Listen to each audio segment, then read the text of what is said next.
আজকে আমরা কথা বলবো বুক ধড়ফড় বা পালপিটেশন বা হঠাৎ করে শ্বাসকষ্ট হয়ে যাওয়া। হঠাৎ করে যদি কারো বুক ধড়ফড় বা পালপিটেশন হয় বা শ্বাস নিতে কষ্ট হয় কিন্তু আমরা কিন্তু সহজেই ভড়কে যাই। বিশেষ করে যদি ইয়াং পিপল যারা আছেন, যারা ইয়াং পুরুষ বা মেয়ে আছেন বা ছোট বাচ্চা আছে তাদের ক্ষেত্রে কিন্তু ভয়ানক আকার ধারণ করে। ধরুন আপনার বাসায় ছোট বোন বা পার্শ্ববর্তী প্রতিবেশী কেউ ছোট ছেলে বা এই যুবক ছেলেরা যদি হঠাৎ করে শ্বাসকষ্ট বা পালপিটেশনে আক্রান্ত হয় তাহলে আমরা দেখি সদরের ইমার্জেন্সি বা ডাক্তারের কাছে খুব দ্রুত নিয়ে আসেন। কেউ কেউ হয়তো ভয়ে কান্নাকাটি শুরু করে দেন। আমি আপনাদেরকে অ্যাসিওর করতে চাচ্ছি যে হঠাৎ করে এই ধরনের বুক ধড়ফড় বা শ্বাসকষ্ট হলে মোটেও প্যানিক হবেন না। আপনি দ্রুত আগে নিজেকে শান্ত করতে হবে। তাকে হঠাৎ করে কোনো একটা জায়গায় বসিয়ে দিতে হবে অথবা কোনো কোনো ক্ষেত্রে শুইয়ে দিতে পারেন। বাসায় যদি অক্সিজেন মাপার কোনো যন্ত্র থাকে পালস অক্সিমিটার সেটা দিয়ে তার অক্সিজেন স্যাচুরেশনটা দেখতে পারেন, আর না হলে দ্রুত নিকটবর্তী কোনো ডাক্তারের কাছে নিয়ে যাবেন। পালপিটেশন বা বুক ধড়ফড় এটা যদিও একটা সাধারণ লক্ষণ, কিন্তু এতে করে কিন্তু মানে তার কোনো ভিতরে কোনো রোগের বহিঃপ্রকাশ হিসেবেও এই লক্ষণটা প্রকাশ পেতে পারে। তাহলে কোন কোন রোগে সাধারণত পালপিটেশন হয়ে থাকে? বিভিন্ন রোগের কারণে পালপিটেশন বা বুক ধড়ফড় প্রকাশ পেতে পারে। এই রোগগুলির নাম যদি আমরা বলি, আপনি খুব সহজেই অনুমেয় যে বুক ধড়ফড় সেটা হচ্ছে হার্টবিট বেড়ে যাওয়া। হার্টের অনেক রোগ আছে যার কারণে হার্টবিট বেড়ে যেতে পারে। হার্টের অনিয়ন্ত্রিত এই বিটেরটাকে আমরা বলে থাকি এরিথমিয়া।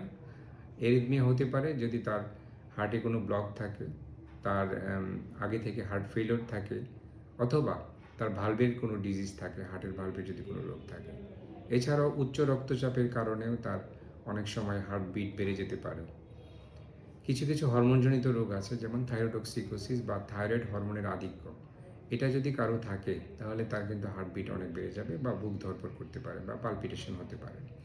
এছাড়াও আমরা অল্পতেই কোনো কিছুতে যদি ঘাবড়িয়ে যাই বা কোনো অ্যাংজাইটি কাজ করে, যেমন কালকে আপনার পরীক্ষা হবে, আজকে আপনি খুব উদ্বিগ্ন আছেন, কালকে একটা চাকরি ইন্টারভিউ দিতে যাবেন আগামীকাল সকালে, আপনি এটা নিয়ে খুব বেশি টেনশন করছেন, অথবা কোথাও আপনার কোনো একটা গুরুত্বপূর্ণ কাজ আছে সেটা নিয়ে আপনি খুব বেশি টেনশন করছেন, এতে করেও কিন্তু আপনার বুক ধড়ফড় করতে পারে। কাজেই এই বুক ধড়ফড় যদি হয়ে থাকে তাহলে আপনি সেটা মোটেও বিচলিত হবেন না। আপনি দ্রুত একজন চিকিৎসকের পরামর্শ নিয়ে থাকবেন। এই বুক ধড়ফড়ের সাথে আরেকটা জিনিস খুব ওতপ্রোতভাবে জড়িত, সেটা হচ্ছে শ্বাস নেওয়া বা শ্বাসকষ্ট হওয়া। বুক ধড়ফড়ের সাথে যদি কারো শ্বাসকষ্ট হয় সেটাকে আমরা খুব গুরুত্বের সাথে বিবেচনা করে থাকি। তখন আমরা তার ভিতরে কোনো তার ফুসফুস বা তার হার্টের কোনো রোগ আছে কিনা আমরা নির্ণয় করার চেষ্টা করে থাকি। প্রাথমিকভাবে আমরা একটা ইসিজি করি। ইসিজিতে আমরা অনেক ইনফরমেশন পেয়ে থাকি, যেমন তার বুক ধড়ফড় করার ফলে তার হার্ট রেটটা কত হয়েছে, তার হার্ট বিটে কোনো ইরেগুলারিটি আছে কিনা, অনিয়মিত হার্টবিট আছে কিনা।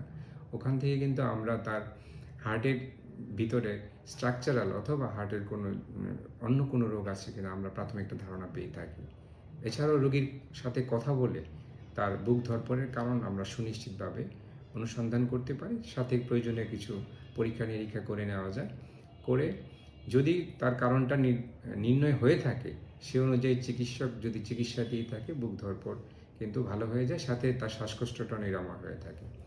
এছাড়াও শ্বাসকষ্টের সাথে বুক ধড়ফড় হতে পারে রোগীর যদি কোনো শ্বাসকষ্টজনিত সমস্যা থাকে, যেমন আপনি ধরুন আপনি দীর্ঘমেয়াদী হাঁপানিতে ভুগছেন, কিন্তু সেটা কন্ট্রোলে আছে, হঠাৎ করে আপনার একটু ঠান্ডা লাগলো বা জ্বর আসলো, এতে করে কিন্তু আপনার শ্বাসকষ্ট বেড়ে যাবে, সাথে বুক ধড়ফড় হবে। সেক্ষেত্রে আমরা যদি একটু নেবুলাইজ করে থাকি, একটু অক্সিজেন নিয়ে থাকি, বা আপনি যদি ইনহেলার ব্যবহার করছেন সেটা নেন, আপনি একটু কাম অ্যান্ড কোয়াইট বাসায় একটু নিরিবিলি পরিবেশে থাকলেন, একটু খোলামেলা আবহাওয়াতে থাকলেন, পরিবেশে থাকলেন, আপনার বুক ধড়ফড় কিন্তু অনেকাংশে কমে যাবে। সবচেয়ে ইম্পর্টেন্ট বিষয় যেটা, আমরা বুক ধড়ফড় করলে বা শ্বাসকষ্ট হলে খুব বেশি প্যানিক হয়ে যায়। আমি আপনাদের একটা পরামর্শ দিতে পারি যে মোটেও প্যানিক বা বিচলিত হবেন না।